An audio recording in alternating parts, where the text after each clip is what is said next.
Patuloy po nating subaybayan ang impeachment trial nito pong si Vice President Sara Duterte na sa araw po na ito, day 4 na, ika-4 na paglilitis po para po sa kinakaharap niyang 4 na articles of impeachment. Pero ang una pong nililitis ngayon ay ito pong articles of impeachment number 4. Kaugnay po ito ng pagbabanta sa buhay ng ating Pangulo, ng unang ginang at ng dating speaker, nito pong si Sara Duterte. Ano po ba ang mga mangyayari sa day 4? Inaasahan po nating magpepresenta ng panibagong testigo ang prosecution. Pero bago po natin puntahan yan, pakinggan po muna natin ito pong balita, mga tol. Mas maraming testigo ang inaasahang ilalabas sa ikalawang linggo ng impeachment trial ni Vice President Sara Duterte. Dahil dyan, mas hahaba raw ang araw ng paglilitis. Nasa frontline ng balitang yan, si JC Cosico. Pundasyon pa lang daw ang mga testimonya ng unang testigo na si NBI Senior Agent John Mark Calilong ayon sa House Prosecution Panel. Para yan sa Article 4 ng impeachment case, ang umano'y pagbabanta ni Vice President Sara Duterte laban kay Pangulong Bongbong Marcos, First Lady Liza Araneta at dating House Speaker Martin Romualdez. Kaya bukas, mas palalakasin daw ito ni NBI Regional Director Jeremy Lotok na siyang tatayo sa witness stand. Itong mga darating na linggo, ang makikita natin yung bahay na mismo. Makasingit lang sa natapos po na paglilitis nitong nakaraang 3 araw at natanong, ito pong isa sa mga private prosecutor na napakagaling na si Attorney Amando Legutan. Ito pong haharap na testigo, syempre ang mga prosecutors ay hindi po nila babanggitin yung merito ng kaso dahil nga po sa umiiral na gag order sa kanila, including the defense at even ang mga senator judges.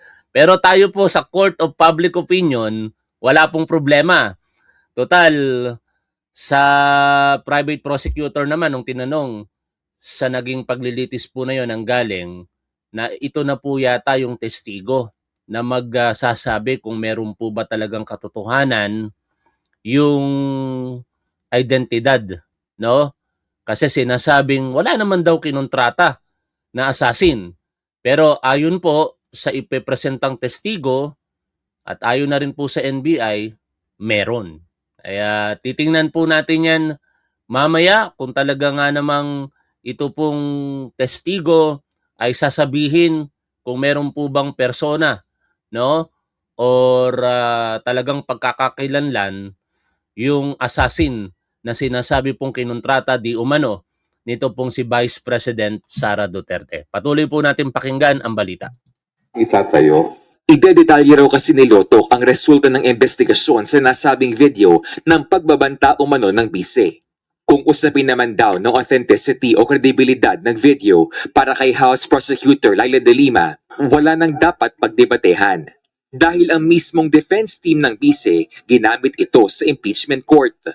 Kasi sila mismo, yung kabila, napansin niyo po, na actually nagpakita rin po sila ng certain portions of the video. So admission po yun, nagpapakita na wala silang kine-question sa pagdating sa issue ng authenticity. Una nang iginiit ng kampo ni VP Sara na freedom of expression ang ginawa umanong pagbabanta. Sa mismong trial naman, bumuelta ang defense team na kailangan munang alamin ang context kung bakit nasabi ito ng bise. Pero para sa House Prosecution, There's no such thing as conditional threat because threat is threat. Hindi rin umano nakipagtulungan ang kampo ng bise ng imbestigahan ng NBI ang umano'y Oplan Romanov. Wala pang tugon ang defense team sa mga pahayag ng prosekusyon. Bukod sa NBI Regional Director, isasalang din sa witness stand ang mismong Chief of Staff ni VP Sara na si Attorney Zulaika Lopez na sa ngayon ay isa palang regular na witness. Pwede siyang gawing hostile witness pero mangyayari lang yan kung magmomosyon ang prosekusyon. Kapag hostile witness, ibig sabihin may conflict of interest ang testigo sa ini-impeach na opisyal. Base sa Court Rule 132, Sections 10 to 13, kapag hostile witness, maaaring tanungin ng leading questions o tanong na nakaporma para ipahiwatig o idirekta ang Padaliin natin yung conflict of interest. Pagka hostile witness, mga tol, ibig sabihin, ang naratibo na maaaring sabihin po nito ay hindi po pabor doon po sa nagpepresenta na party. No? Katulad po nitong si Attorney Zuleika Lopez. Siya po ay, alam naman natin, Chief of Staff ng Office of the Vice President. Kapag ka tinawag mo yan bilang testigo sa prosecution, i-expect mo na ang mga sasabihin po niyan ay malamang sa malamang hindi papabor sa naratibo na isinusulong po ng prosecution. Pero dahil naghahanap po ng katotohanan ang prosecution dito, at kung yun naman talaga ang maaaring masabi, kahit hostile witness po yan, ang mga sasabihin ng isang testigo katulad ni Zuleika Lopez ay maaari din namang pumabor sa naratibo ng prosecution. Kaya sa madaling salita, mga tol, kahit against sa interest ng isang susulong ng testigo na yan o anong tawag yun doon sa termino, di ko maalala. No, yung nag-o-offer ng testigo na yan, yung mga sasabihin niya, kung makakatulong naman ito eventually doon po sa hinihiling nilang ma-establish na mga ebidensya, tatawagin po nila yan. In this case, ang nakikita ko dyan, considering na ito pong depensa mismo ang nagpakita ng bahagi ng video kung saan si Zuleika Lopez ay nagsasalita at ginamit nila yon para sabihin na yon ang dahilan, isa sa dahilan kung bakit nagkaganito si Sara Duterte. Maaari na ngayong gamitin yon ng prosecution para ikumpirma lalo na walang kasinungalingan ang pangyayari kung bakit nagsalita ng ganon si Sara Duterte o iyon talaga ang magpapatunay na nagsalita ng mga pagbabanta si Sara Duterte dahil na rin mismo sa pag-amin ng isa po sa mga ipinresentang video at sa loob nun ay ito pong si Attorney Zuleika Lopez. Aabangan natin yan kung mangyayari pero sinabi na po ng public prosecutor, ito pong si Congressman Defensor, I forgot his name.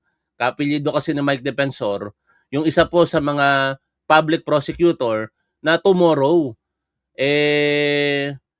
maisasalang ito pong si Zuleika Lopez bilang testigo ng prosecution. Kung hindi ako nagkakamali sa pagkakatanda ko, baka kasi naglaps yung pagkakaalala ko, mga tol, i-correct nyo na lamang ako. Pero definitely, ito pong nababanggit dito sa balita na si Attorney Luntok, ngayon ay Regional Director ng NBI, inaasahan po natin yan mamayang tetestigo sa pagsisimula po o sa pagpapatuloy po ng Day 4 ng impeachment trial. Mamaya po yan, 2:00 ng hapon at susubaybayan po natin yan hanggang sa matapos, mga tol. Kaya sana, salamat si Congressman Lawrence Defensor. Maraming salamat.